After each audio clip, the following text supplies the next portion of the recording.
This is my Sony FX3. I love this camera and it's the best camera I've ever owned. The size, the portability is perfect. But sometimes I just want a little bit more.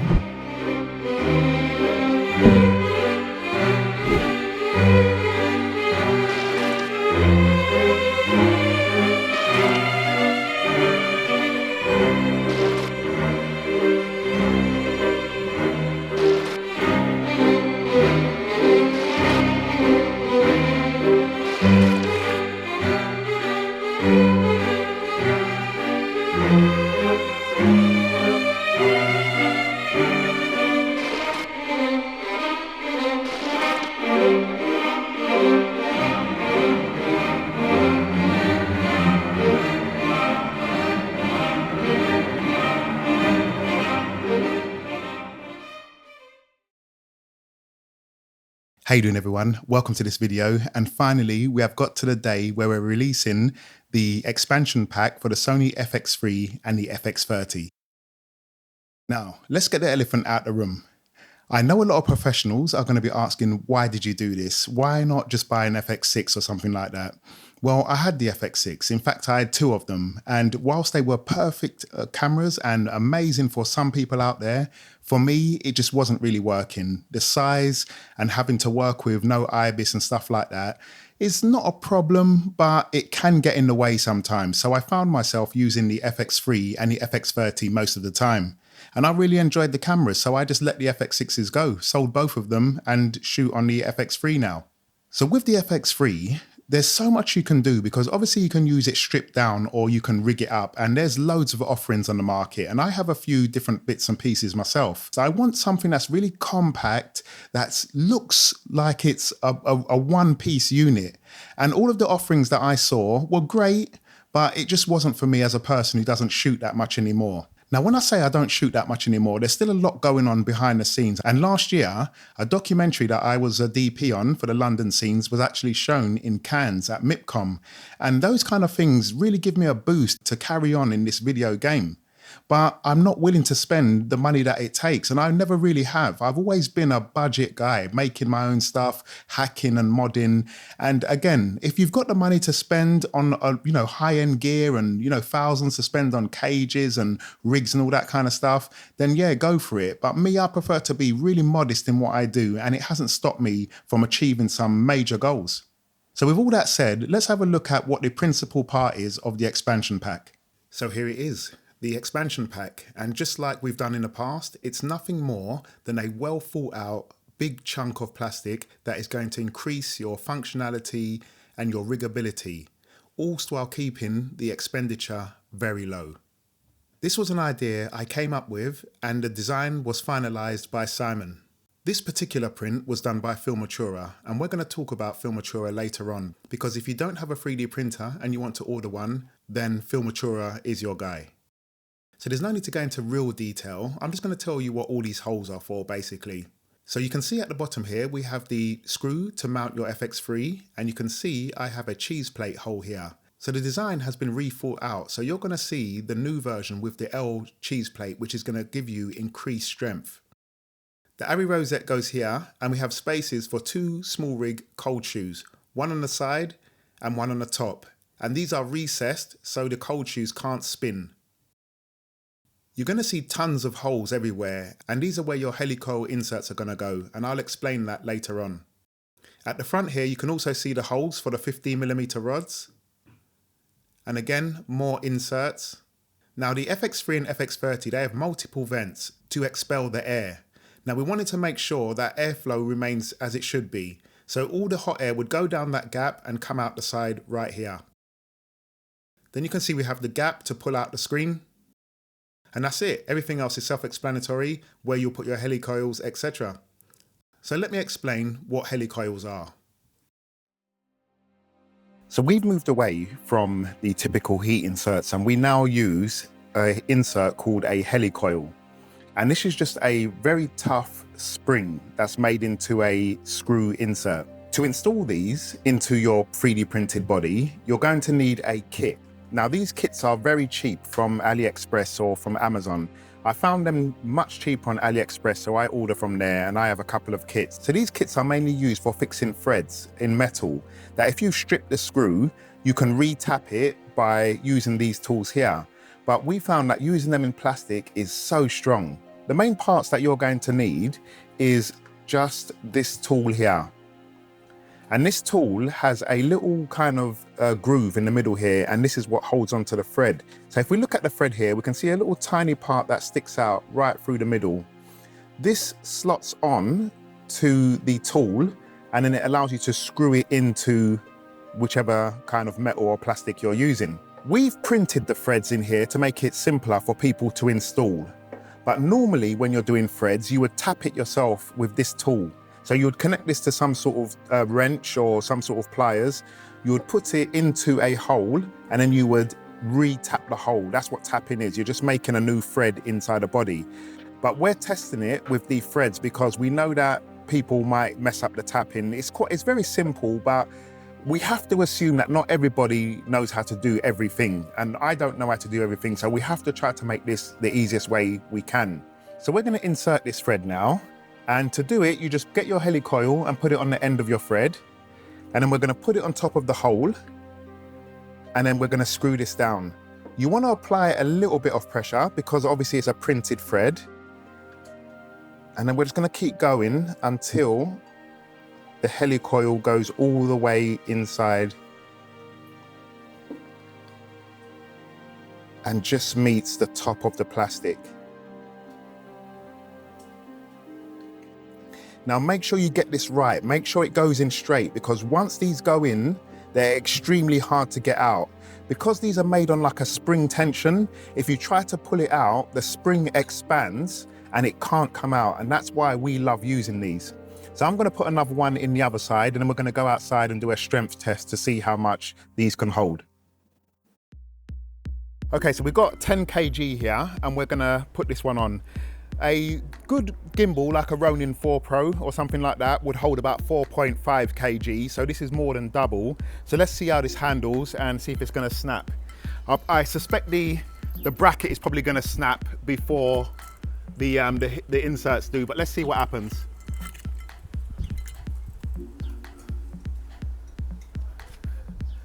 So there we go, that is 10 kg being held on one insert. Now all of the bodies that we do, they have double inserts. So for instance, when you put the Arri rosette in the side, it's going to have two inserts.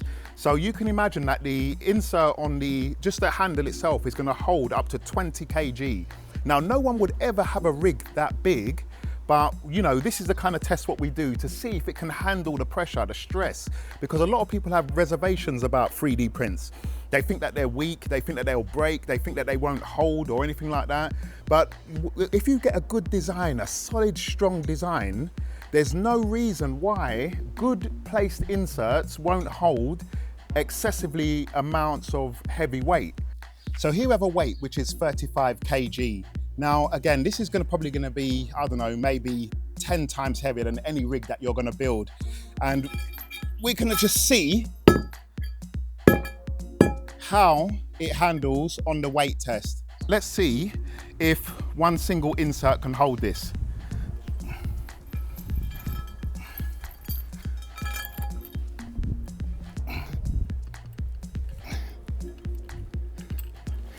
Right, here we go.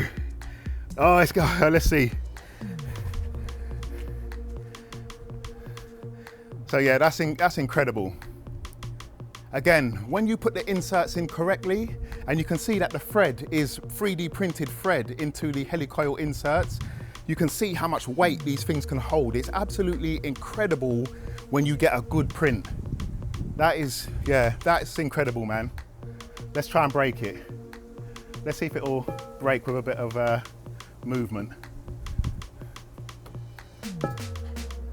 I don't think that's ever going to come out. So yeah, as you can see, 3D prints are incredibly strong. There's no way your rig is going to get even a fraction of this kind of weight. Okay, so now we're going to get to the build, and this is a very simple process in terms of building it. Once you've printed it yourself, again, just take time putting in your helicoil inserts. As you've seen that they are incredibly strong, But once you get these in, they're very hard to come out. And honestly, that's a good thing because we want them to be hard to come out. So yeah, just take your time in putting them in and just make sure you put them in properly and easily.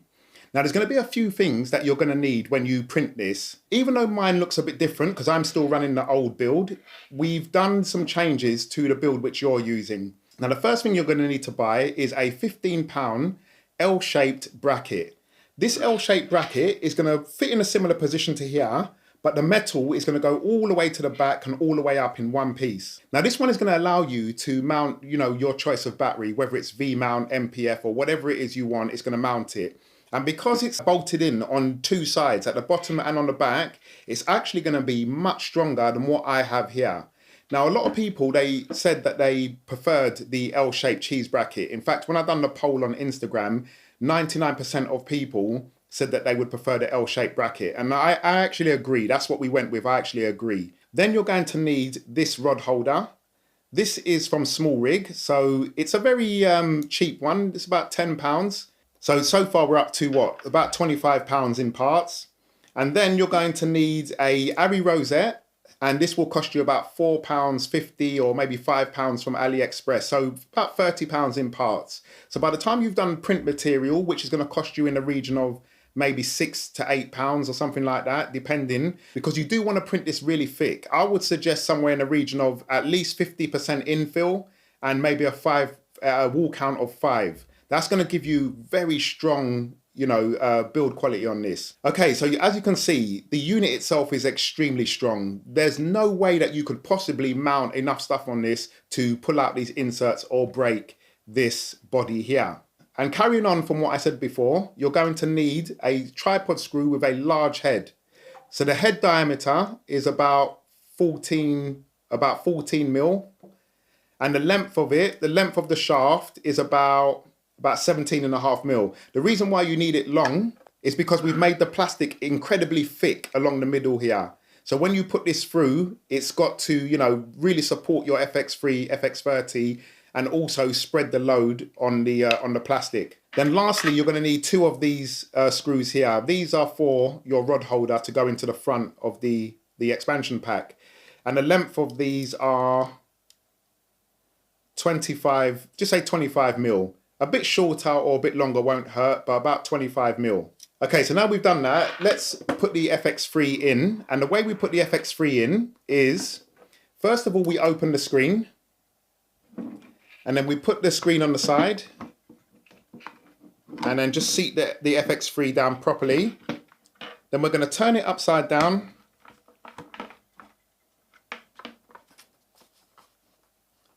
And then just drop our tripod screw in. And let it drop down the hole, go in. And then we just screw it on. And then the whole FX3 is going to be sitting on this nice thick platform. Lovely tension there. And if you can see here, you're going to see this part here, it goes over the actual FX3 body. We've actually closed up this gap a little bit more, so it's a bit more of a cleaner finish, but it goes over the FX3 body. So just for a bit more resistance there. It doesn't touch it, but we wanted it there for stability. Now, if there was anything I didn't like about this build, it would probably be this part here. I would like to have made this bit bigger, but we're dealing with stability here. So it can make the power button a bit finicky to reach if you've got like handles and cables and stuff like that. But normally, other than that, it's very easy to turn on and off. And another thing I would love to have changed is this side here. I would have loved to have, closed this gap up a bit, but because we need access to all the buttons, and then also we need to hold it if we don't want a handle or something, we needed to make sure, that it's we can get our fingers in there easily with no problems. But other than that, yeah, I think it's absolutely beautiful. Right, I'm going to take off this this lens and expose the sensor. I know some of you are probably crying right now. And then you can see we've got these holes in the front here. And these holes are for the rods to go right through this mount and straight into the body. So we really wanted to increase the strength on this, to make sure it doesn't wobble, or if you've got any rod mounts or anything like that, that nothing's wobbling. So what I suggest you do first is put in your rod, tighten it, then bring the screw back a bit, yeah, and do that on both sides, and then you put your screws in. Now the reason why I said that is to tighten it first and loosen it, because as you can see, let me just put this screw in first. As you can see, it's right up against the body, the wing lever. So it's best if you tighten it first. So then I can just tighten it and it's on properly. But then if I want to loosen it, I can just push it up one. Let me pull out that lever again, push it up one, and then it's easy to come out, and then I can just push it back in and go straight through the body and then tighten it easy, okay? So tighten these up almost all the way before you attach the rod lever. And then let me put the lens on so I can cover my sensor. And that's it. So this gap here is for this record button. Now this is optional. You don't need this, but sometimes it's good to have, you know, a bigger record button. So when you're just shooting, you can just press the record button without, you know, holding this one, especially if you've got a bigger handle on the side. So this record button works by USB-C. Just put the USB-C facing outwards and just pop it into this gap. It might be a little tight on its first go, but just pop it into the gap and it will stay on there. And then you can just run your cable from the bottom here, from this port to the USB. And then that will be it. Now the handle. Now the good thing about this is that I can still attach the handle whilst all of this stuff is on the back. So as you know, we slide on the handle. So I'm just going to slide it on over and then put this on here. Not going to do these up super tight, but now you can see the handles on. And if you notice, we've got another 1/4-20 in the back here. Now this can be used for, you know, monitors and stuff like that, as you would have seen in the intro to the expansion pack. I use this for the EVF or whatever, depending on how big or how small I want to go. But we've also included another STL for 3D print, which will connect to your handle and it will come down here and screw into here. This then is going to join the whole unit together. You know, the perfect thing about the FX3 and FX30 is that they are a cageless design. So when we made this, we didn't have to worry about what any cage a person used, whether it's tilter, small rig, whatever. We didn't need to worry about it. That's going to be a bit harder with things like the XM5 or the Sigma FP or the A7S3, because they don't have 1/4-20 mounts for handles and stuff in the top. We have to figure out a way that's going to look good with a cage, but also fit a vast majority of cages, because otherwise it means that you're going to have to go out and buy an expensive cage. So there's a lot of thought that has to go into this process. Right, so I think that covered most of it, but there's one thing I do want to talk about, which I've been getting a lot of questions about on Instagram. The EVF, which I have here.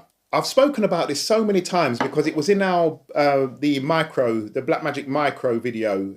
We used it as a screen. And this is the Sakui RH35 monitor, and it costs about £120 or $120. Now this monitor has things like false color, focus peaking, grids. It has everything on there which you would expect. The resolution for this is actually quite low. I think it's around 480 by 700 or something like that. But if you want to see a full review, Caleb Pike from DSLR Video done a review on this. And just search his channel and you'll find it for the Sakui RH35. Now what we did here was we just printed a frame and it's now attached to the front of the screen with 3M, very strong 3M. And then this loop was one of the best loops I could find, and because the optics are actually pretty decent. And then the loop just fits into the slot here. And I love this loop because obviously you can lift it and close it, but it also has a closing mechanism here to block this from any sun or anything to prevent melting your screen. And I just love all the features and the fact that it has internal recording as well. So what I've done to put this onto my camera is I've just got a small rig 15mm rod mount with NATO rail, and I've just screwed this down into the back.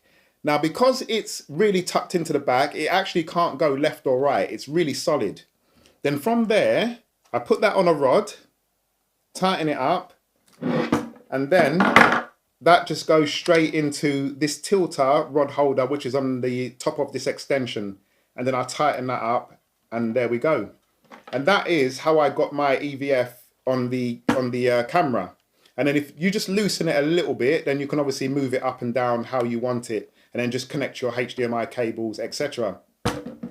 This cable that I've got coming out the back, this one is for the actual monitor. So I can use this on the Loupe, or I can use it on, you know, different monitors. And then the other cable, which is a L-shaped USB-C cable that goes into my MPF plate. And I suggest you use L-shape as well. And then that would just come round and then go into the FX3. And then as you can see, I've got a cable tidy here, which I just use to tidy up my cables. And that is pretty much the whole rig built there. And again, as you saw in the beginning of the video, you can change it up however you want to go along. There's one more thing I want to show you. You're going to see this little hole down here. And that hole houses a magnet. And the reason why I put that magnet in there is because when you get your microphones, I want to be able to just throw my mic in and it holds it in place. So it's easy for me, ready to grab and put it on my subject, okay? So yeah, that's the microphone holder, or you can put anything else that's metal on there. And the size of the magnet which you need is right here. And you can find those just on eBay or whatever. It's just a round magnet basically, but I love the way it's kind of hidden. And it just sticks in there. I might actually get two. So if you're using DJI mics and stuff like that, I might actually put another hole down there, one a bit further up and then another one down. So by the time you see the print, you might have two holes here. Okay. I recommend you print this with at least 50% infill. You can go a bit stronger if you want, but it's up to you. I also use PLA Plus because I really like the look of PLA Plus. You know, FILMATURA printed this one here, but PLA Plus just looks very smooth. And if you print it with a high infill, then you're going to be really good. I would do the wall count at least 5, so it's very thick and very dense. Okay, so now it's time to talk about you guys who don't have a 3D printer. Now, 3D printers aren't expensive these days. Bamboo Lab is what we recommend, and you can get them so cheap. But if you don't, then FILMATURA will print this body for you. He'll print it and post it out to you, and it will have the cheese plate, the Ari rosette, the inserts, everything will be there, but there will be a significant increase. As we said, if you build it yourself and you have a 3D printer, you're only looking at about 48, 50 pounds, somewhere like that. And that is very cheap. But if you want to get a print farm to do it or somebody else, then that's when the price can rocket. So with all of the stuff what I just said, a complete built unit, FILMATURA is going to charge £110, which works out at about $150. Unfortunately, it can't go any cheaper than that. And as I said, it costs pretty much double of what it would be if you had your own printer. But at least this way you get a nice clean print and it will look absolutely fantastic. Now, I'm not saying you should buy it because like I said, there's loads of different options out there, cheaper cages and all that kind of stuff. It's entirely up to you. People just asked us if we could make it available, and that's what we've done. So head on over to FILMATURA's website now and you can put in an order if you want to. The final design, what you'll get from FILMATURA, is slightly different. We've already spoken about the L cheese plate, but you're also going to notice that the rear looks slightly different as well, and we've took away a couple of the grooves. This is going to make it much easier for you to get a very clean print on this. If you order from FILMATURA, I want you to send your order number to us at AltCine, to this website, which has come up here on the bottom. The reason why, we're going to leave all of those order numbers in there. So in the future, if we do any products that you like, you can get up to 20% off, depending on which product it is. This won't apply to the Eve and the Elite cameras, but anything else that we do, you can get up to 20% off. But you must send us your order number so we can keep track of it in these emails. Then once you order, you'll tell us, yeah, you bought the expansion pack from FILMATURA and here's my order number. We'll cross-reference it and then issue you with a one-use code. So the last thing I've got to say before we go is, if you know the filament color that matches the FX3 and FX30, please, please, please let me know as soon as possible, because I would love for people to be able to print this in the same gray color as the FX3. Mine is covered with a black skin, so for me it doesn't matter that mine's in black, it's no problem. But for those of you who have left your stock, then it might be nice if you could print it in the grey colour. So we're urgently searching for the right colour filament for that. Now, there is a couple of other STLs in the pack. These won't come with the FILMATURA build. The FILMATURA build would just be the body, but we've put a couple of STLs up on the website, on the AltCineCam website, and they're free to download. And these include a couple of screen guards. Now, the reason why I made the screen guards is because when I'm running around and, there's lots of people and, the camera can get banged and stuff like that, I wanted something to protect the screen. So we've got one that's completely open. This allows you to control the screen, but if anything bangs into your screen, then it can't really get damaged. Like if you hit it on a wall or on a door or something like that, it kind of protects the screen a little bit. And then for all you guys that use monitors that can control your FX3, then you can get the full guard. And that full guard will allow the screen to breathe because it has vents in it, but obviously it's locked the screen away. Now, I still say to have the screen facing out because you want the heat to dissipate outwards. You don't want to keep the screen locked in when it's closed. Never do that. Always have the screen facing outwards so the screen can breathe because they get hot. So we decided to make another screen guard that just covers everything. And this is going to give you the maximum protection. A lot of these other rigs that I see, the screen is always exposed and I think it's dangerous. So I wanted something that would give me some sort of protection. So that's it. It's a very simple product, to be honest. Very simple. There's nothing special about this. It just adds tons of functionality and gives you a nice stable rig and a more professional looking rig. But the good thing is that if you've got a bunch of friends that have the FX30 or the FX3, you can print it for them as well. And then they can just go and buy the parts that they need and rig it out how they want. This is all about affordability. We're trying to promote this 3D printing thing and 3D printing your gear. And if it's done right, it can be absolutely amazing. There's no real need to spend, tons and tons of money. Filmmaking has become highly commercialized on YouTube. And, we want to just do our own thing now. We don't want to just buy everything that's coming out every 5 minutes. We want to do our own thing. But most importantly, we want to make cheap and good actually fit in the same bracket because you can never use those two words together.